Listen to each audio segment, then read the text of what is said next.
Right guys, another day and we are back for some Championship transfer rumours. We've got a bunch to talk through in today's video. And along with commenting on the transfer rumours, do leave your thoughts on last weekend's action in the comments down below because we have plenty happening in the Championship. Is the race for automatic promotion now over? It feels like Leeds and Burnley are so close to getting over the line, especially with Sheffield United really dropping the ball over the weekend and losing away at Plymouth. Obviously, we've still got another game coming up in the Championship tonight as well. That sees Hull going up against Coventry. Big game at both ends of the table for sure. But the main focus of today will be on all of the transfer speculation. Without any further ado, let's jump in. Before we jump into any transfer news, we will touch on some managerial speculation, and it's still revolving around Danny Röhl. Now, on last week's video, we spoke about Southampton's interest in the Sheffield Wednesday boss. Probably even more worrying for Wednesday fans is the fact that RB Leipzig are also interested in the German boss. According to reports that have come out of Germany, RB Leipzig and Danny Röhl's management team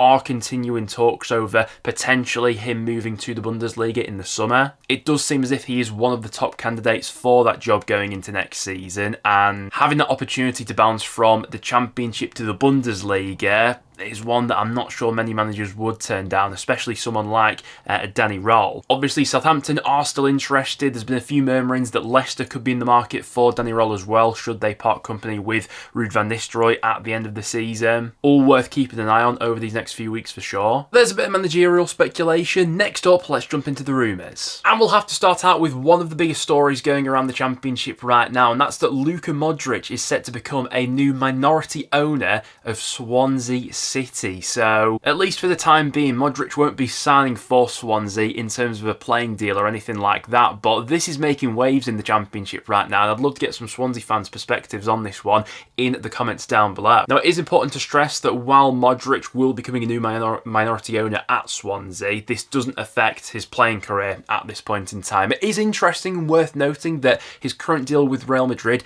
is set to expire at the end of the season, but by all accounts, he wants to continue at Madrid for the time being, and it seems more than likely that he will be signing a one-year extension. But on the back of this news, would it be so far-fetched that maybe a year or two down the line, when Modric finally does leave Real Madrid and he's looking for maybe one last chapter in his career, could that be at Swansea City? It would be absolutely unbelievable to see a player like Modric, even if he's in his mid-40s by the time he ends up leaving Real Madrid, playing in the Championship. It'd be unbelievable, wouldn't it? Definitely not the sort of news you expect to see on a Monday morning, but they have it. Next up, onto a story which involves both Preston North End and Sam Greenwood. So Greenwood is currently out on loan at Deepdale. Preston do have the option to sign him at the end of the season should they choose, but going off the latest reports, Preston won't be triggering that buy option, and so Greenwood will be returning to Leeds at the end of the season, and then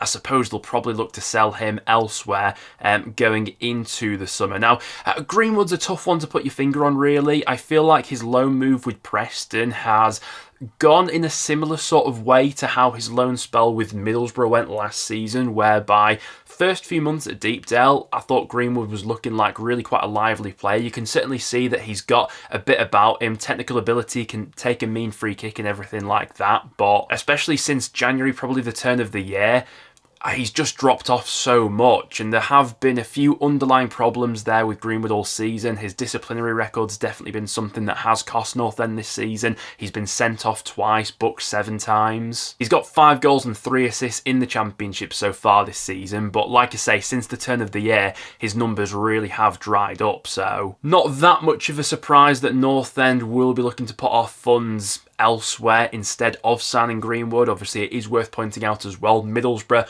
also had the option to sign Greenwood after he was on loan there. They chose not to trigger that, so seems more than likely that the 23-year-old will be made available for a move in the summer, but he won't be going to Preston, so you'd imagine a few Championship clubs could be sniffing around him. However, one player that Preston would be open to signing again for next season would be Kane Kessler-Hayden. The Aston Villa loanee has been one of North End's best performers so far far this season, and it's no surprise that both the North End fans and higher-ups want to see him back at Deepdale next season. He started in the vast majority of our Championship matches so far this season, only 22 years old, really progressed this season and developed his game as the year has gone on. He scored in back-to-back matches as well recently, scored a cracker over the weekend against Leeds United. The problem that Preston will face with this one is I'm not sure how feasible a permanent deal for Kessler Hayden would be for North End right now. It's worth pointing out that before sending him out on loan to Preston,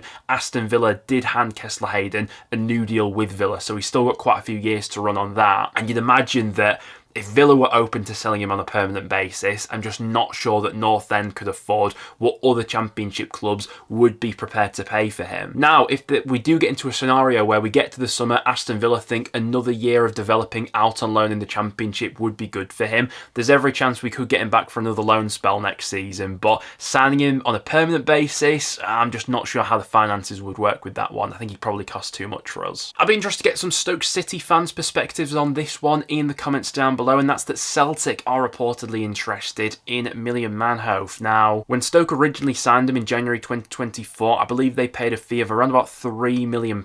So if they were going to sell him in this summer transfer window, you'd imagine they'd be looking for a decent profit on what they originally paid. Worth pointing out that he is under contract until 2027, and so providing that the Stoke do stay up in the Championship this season, they should be in a decent bargaining power to get a decent chunk of change for him, you'd imagine. This far into the campaign, he's got 9 goal contributions in the Championship with 4 goals and 5 assists. Technically a very good player, you can tell he's got something about him, maybe can frustrate at times, but Celtic are the club who are interested in the 23-year-old. Stoke fans, if it was up to you, how much would you realistically be looking for in the summer? It has also been claimed that Sheffield United are interested in a deal for Sunderland defender Dan Ballard. Now, this one would only be feasible on the basis that Sheffield United achieved promotion to the Premier League and Sunderland are still playing in the Championship next season. And yeah, after Sheffield United's last 3 results, I'm not sure how likely that is, but very good defender Dan Ballard, one of the best in the Championship for me when fully fit. He's only 25 years old as well. You could see why there would be a bit of interest there from Sheffield United.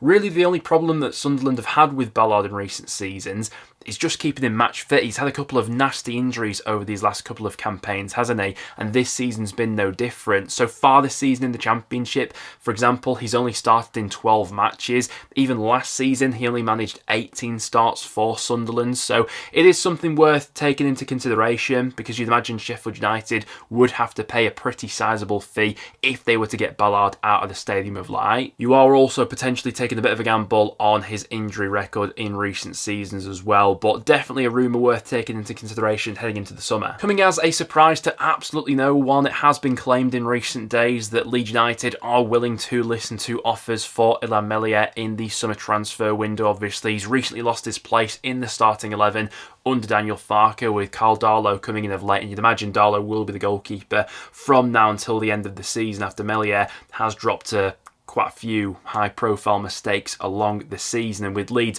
looking more than likely that they will be achieving promotion to the Premier League next season, a new goalkeeper probably has to be top of their priority list in terms of an obvious position to strengthen. Now, Meslier is an interesting one in recent months, and since the January transfer window was shut, there have been quite a few clubs linked with the French goalkeeper. There's been a bit of interest from France, there's been Chelsea, Man United interested at different points as well, with plenty of the big clubs looking for a new backup goalkeeper, and you'd imagine that's where Meslier would be going in potentially to either of those clubs. But whether or not his recent form from sort of January onwards has put any of those clubs off, we'll have to wait and see. His contract at Leeds is still valid until 2026, and yeah, on the back of these last few months, I can't imagine that his market value is at an all-time high right now either. And speaking of Leeds United being in the goalkeeper market going into the summer, Newcastle's Nick Pope is one of the latest shot stoppers that they are being linked to. Now, with Nick Pope, he will be entering the final year of his contract with Newcastle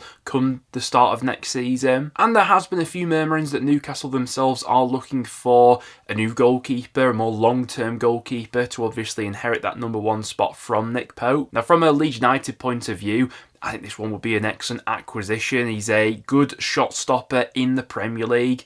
And when you are a newly promoted club, you're going to be facing a lot of shots. That's exactly what you need. We'll see over these next few weeks and months whether there is much validity to that sort of rumour, but I'm sure Leeds would be up for getting a goalkeeper like Pope. At this point in time, you've got both Millwall and Preston North End who are interested in Charlton's Thierry Small. Now, interestingly, Preston were sniffing around him, especially in the January transfer window. There were some murmurings that we may go in with an offer. In the end, that's not happened, and it seemed like North End are willing to wait until the summer, but there's definitely going to be quite a lot of interest in him. Very versatile player, can play pretty much anywhere on the left or right hand side, whether that's as a fullback, a wing back, a wide midfielder. Only 20 years old as well, so got a lot of potential, and you can see why a couple of Championship clubs at this stage would be interested. Now, Preston did play Charlton earlier in the season in the FA Cup, and Small was one of their standout players then. Now, it has been reported that Charlton have offered him a new contract. His deal with them is set to expire at the end of the season, but whether or not he signs that could depend on what league Charlton are playing in next season. You know, if they go up via the playoffs, he may be more inclined to stay, but if not, Championship club like Millwall or Preston could land a bit of a bargain by signing him on a free transfer. But those are some of the latest transfer rumours currently going around the Championship. If you've seen anything else, make sure to let me know about it in the comments down below. Other than that though, guys, thank you very much for tuning in, and I'll see you all in the next one.